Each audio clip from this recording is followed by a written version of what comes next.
Hello friends, welcome है आप सभी का मेरे यूट्यूब चैनल पर। फ्रेंड्स, आज की इस वीडियो में हम रीडिंग करेंगे अप्लाइड मैकेनिक्स में जो आपका सेकंड चैप्टर है फोर्स एनालिसिस, जिसको हम बल विश्लेषण भी कहते हैं। इस चैप्टर्स का आज हम इस वीडियो में अध्ययन करने वाले हैं।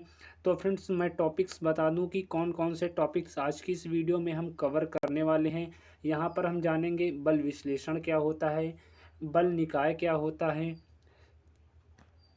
तो इसी को हम इंग्लिश में कहें तो बल विश्लेषण को हम फोर्स एनालिसिस कहते हैं। बल निकाय जो होता है उसको हम इंग्लिश में सिस्टम ऑफ फोर्सेस भी कहते हैं। इसके बाद पढ़ेंगे हम समतलीय बल निकाय, जो कि हम इंग्लिश में जिसे कोप्लेनर फोर्स कहते हैं, उसके बारे में। उसके जो 3 टाइप्स होते हैं, 3 टाइप्स आपके जैसे हो गए समतलीय संगमी बल, जिसको हम कोप्लेनर कॉन्करेंट फोर्स भी कहते हैं। सेकंड आपका आता है कोप्लेनर नॉन कॉन्करेंट, मतलब समतलीय असंगमी बल। तीसरा आपका होता है इसका पार्ट, मतलब इसका आपका टाइप्स कोप्लेनर पैरेलल फोर्सेस। तो इन 3 टॉपिक्स के बारे में आज की इस वीडियो में हम रीडिंग करने वाले हैं। तो फ्रेंड्स, कंप्लीट जानकारी के लिए आप वीडियो के अंत तक ज़रूर बने रहें। यदि आप वीडियो के अंत तक बने रहते हैं तो आपको आपके सेमेस्टर एग्ज़ाम में काफ़ी इम्प्रूवमेंट मिलेगा इस वीडियो से। तो चलिए दोस्त, वीडियो को कर लेते हैं हम स्टार्ट। सबसे पहले जानते हैं कि हमारा जो फोर्स एनालिसिस होता क्या है, इसके अंतर्गत हम किस चीज़ का अध्ययन करते हैं। तो किसी बॉडी पर लगने वाले बलों को जोड़ने के लिए तथा उसे निश्चित दिशाओं में तोड़ने की जो घटना होती है, उसी का अध्ययन या उसी के बारे में हम स्टडी जो करते हैं, वो फोर्स एनालिसिस के अंतर्गत आता है। कहने का हमारा यहाँ पर मतलब इन लाइनों से ये है कि जब किसी बॉडी पर एक से अधिक फोर्स लगते हैं तो उन फोर्स को जोड़ने के लिए, मैं एक बार इन लाइनों को फिर से रिपीट कर दे रहा हूँ।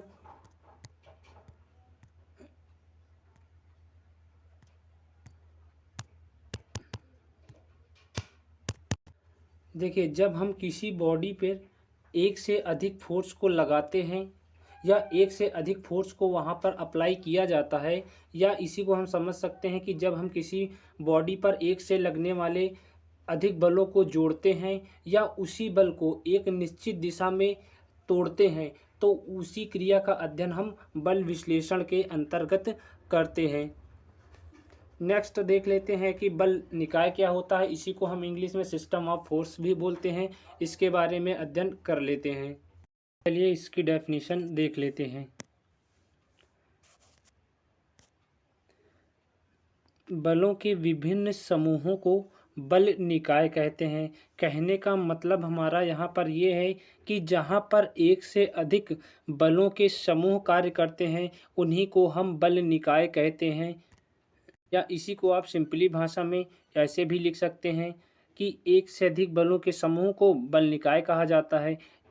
इन लाइनों को आप अपने सेमेस्टर एग्ज़ाम में लिख सकते हैं। जो बल निकायों का जो वर्गीकरण होता है, मतलब जो हमारे बल निकाय,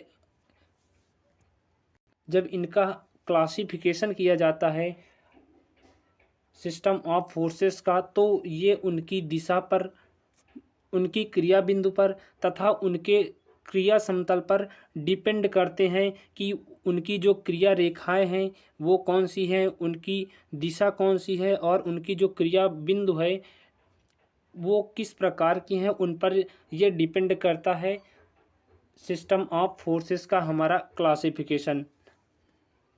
तो चलिए अब अपना अगला टॉपिक देख लेते हैं, समतलीय बल निकाय, जिसको हम इंग्लिश में कोप्लेनर फोर्सेस कहते हैं। मतलब हमारा यहाँ पर हेडिंग से ही पता चल रहा है कि समतलीय बल निकाय ऐसे बल निकाय या ऐसे सिस्टम ऑफ फोर्सेस जिनमें सभी बलों की क्रिया रेखाएं एक ही समतल में होती हैं, तो उसे हम समतलीय बल निकाय कहते हैं।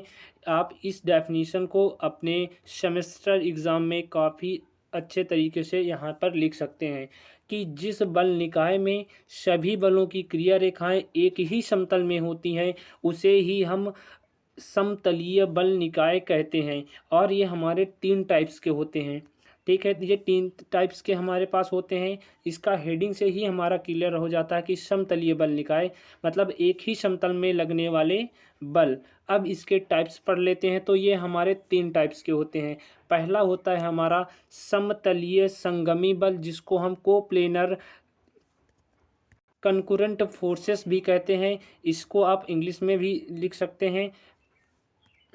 देखिए, जो आपकी हेडिंग्स हैं उनकी आपको हिंदी और इंग्लिश दोनों आने चाहिए, क्योंकि जो आपका एग्जामिनर होता है वो हिंदी में आपका पेपर आपने देखा होगा कम बनता है। जैसे आपका समतलीय संगमी बल ये ना देकर आपको हिंदी में लिख देगा कोप्लेनर कंकरेंट फोर्स क्या होते हैं उसके बारे में बताइए, तो आपको यहाँ पर इंग्लिश भी आनी अनिवार्य है। यहाँ पर इसकी डेफिनेशन तो लिखी है, लेकिन यदि हम इसको फिगर्स के माध्यम से समझें तो आपको जल्दी से समझ में आ जाएगा। तो इसको हम फिगर के माध्यम से ही यहाँ पर समझते हैं। मैं एक्सप्लेन करता जाऊँगा, आप समझते जाइएगा। तो चलिए इसकी डेफिनेशन देख लेते हैं। एक ही समतल में लगे ऐसे बलों का निकाय जिसके सभी बलों की क्रिया रेखाएं किसी एक ही बिंदु से होकर जाती हैं अथवा एक ही बिंदु पर मिलती हैं, उसे ही हम समतलीय संगमी बल कहते हैं, या इसी को हम इंग्लिश में कोप्लेनर कॉन्करेंट फोर्स कहते हैं। अब ये जो मैंने लाइनें बोली, आप फिगर्स के माध्यम से भी इसको आप काफ़ी इजीली तरीके से याद कर सकते हैं। कह रहा है कि पहली लाइन मैंने जो बोली आपके लिए कि एक ही समतल में लगे ऐसे बलों का निकाय, मतलब हमारा है कि जो फोर्स आपका लगे केवल एक ही समतल पर लगे। तो यहाँ पर आपका फिगर में एक ही समतल पर आपके कई फोर्स लगाए गए हैं जो कि एक ही पॉइंट से लग रहे हैं या एक ही पॉइंट से होकर जाते हैं। तो इसी को ही हम समतलीय संगमीय बल कहते हैं। कहने का मतलब हमारा है कि एक ही समतल में लगने वाले बल। देखिए यहाँ पर एक ही समतल है आपका, इसी समतल के किसी एक पॉइंट पर, यहाँ पर इस वाले पॉइंट पर जो आपके फोर्स लग रहे हैं, इसी पॉइंट से अलग अलग दिशाओं में आपके यहाँ पर फोर्स लग रहे हैं। तो इसमें समतलीय संगमी बल में कंडीशन ये होती है आपकी कि जो आपका फोर्स लगे एक ही समतल पर लगे, और जो आपके अलग अलग वहीं से फोर्स जो डिवाइड होते हैं किसी एक ही पॉइंट पर या एक ही बिंदु पर मिलते हों, तो उसे ही हम समतलीय संगमीय बल कहते हैं, या इसी को हम कोप्लेनर कॉन्करेंट फोर्स कहते हैं। तो समझ में आपको आ गया होगा। चलिए नेक्स्ट डेफिनेशन देख लेते हैं। समतलीय असंगमीय बल जिसको हम कहते हैं कोप्लेनर नॉन कॉन्करेंट फोर्स। अब इसमें क्या होता है, अब इसके बारे में जान लेते हैं। तो चलिए इसकी डेफिनेशन देख लेते हैं कि समतलीय असंगमीय बल होते क्या हैं। तो इसकी कंडीशन कहती है कि एक ही समतल में लगे बल या एक ही समतल में लगे ऐसे बलों का निकाय जिसके सभी बलों की क्रिया रेखाएं जो हैं किसी एक बिंदु पर न हो और ना ही वे परस्पर समांतर हों, तो उसे ही हम समतलीय असंगमीय बल बोलते हैं।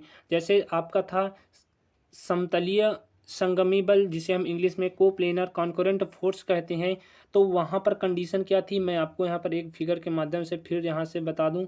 वहाँ पर क्या था कि एक निश्चित पॉइंट थी हमारे पास, वहाँ पर उसी पॉइंट से होकर सभी अलग अलग फोर्स अप्लाई हो रहे थे।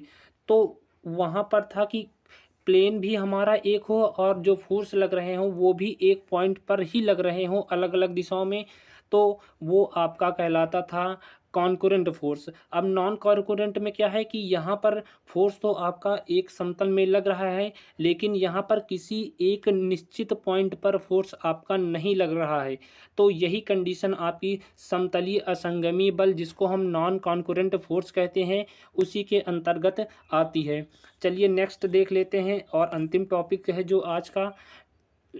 नेक्स्ट आपका आता है कोप्लेनर पैरेलल फोर्स। तो ये आपका समतलीय समांतर बल क्या होता है, अब इसके बारे में जान लेते हैं।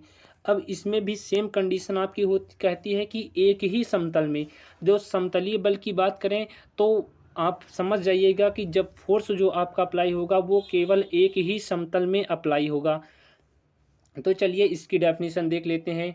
तो एक ही समतल में लगे ऐसे बलों का निकाय जिसकी सभी क्रिया रेखाएं आपस में समांतर हों, अर्थात किसी भी बिंदु पर आपस में प्रतिच्छेद न करें, उसे समतलीय समांतर बल कहते हैं। इन लाइनों का मतलब क्या है, अब इसके बारे में समझ लेते हैं। तो पहली लाइन तो आपको समझ में आ गई होगी कि एक ही समतल में लगने वाले बल, ठीक है।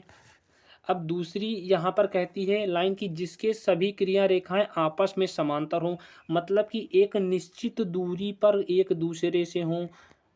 जैसे यहाँ पर आपका फोर्स अप्लाई हो रहा है, इनके बीच की दूरी क्या है, एक समांतर है, मतलब एक समान है। फिर इसके बीच में दूरी क्या है, समांतर है। तो यहाँ पर जो कंडीशन कहती है तो उसी को ये फुलफिल करता है कि जिसके सभी क्रिया रेखाएं आपस में समांतर हों, अर्थात किसी भी बिंदु पर आपस में प्रतिच्छेद न करें। प्रतिच्छेद करने का मतलब है कि वे एक दूसरे को आपस में किसी भी पॉइंट पर ना काटें, तो उसे ही हम समतलीय समांतर बल कहते हैं। अब ना काटें इसका मतलब क्या है कि आप इस लाइन को बढ़ाते चले जाइए, इस लाइन को, ये कहीं पर आपको काटेंगी नहीं। तो ये कंडीशन आए तो वो आपका होता है समतलीय समांतर बल, जिसको हम कोप्लेनर पैरेलल फोर्सेस भी कहते हैं।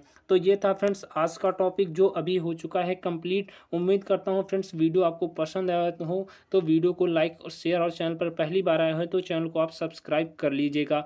आप हमारे चैनल की मेंबरशिप भी ले सकते हैं।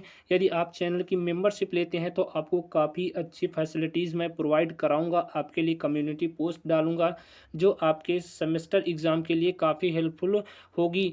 और आप नोट्स लेना चाहते हैं तो आपको पे करने पड़ेंगे ओनली 89 रुपीज़ पर मंथ के लिए। आपको एक ग्रुप में मैं ऐड कर दूंगा, वहाँ पर आपको आपके सब्जेक्ट से रिलेटेड जितनी भी नोट्स मैं प्रोवाइड करा सकता हूँ आपको प्रोवाइड कराऊंगा। तो यदि आप चैनल की मेंबरशिप लेना चाहते हैं तो मेंबरशिप ले सकते हैं, काफ़ी बेनिफिट्स आपको वहाँ से मिलने वाला है। थैंक यू फ्रेंड्स, आप सभी का वीडियो के अंत तक बने रहने के लिए। Thank you.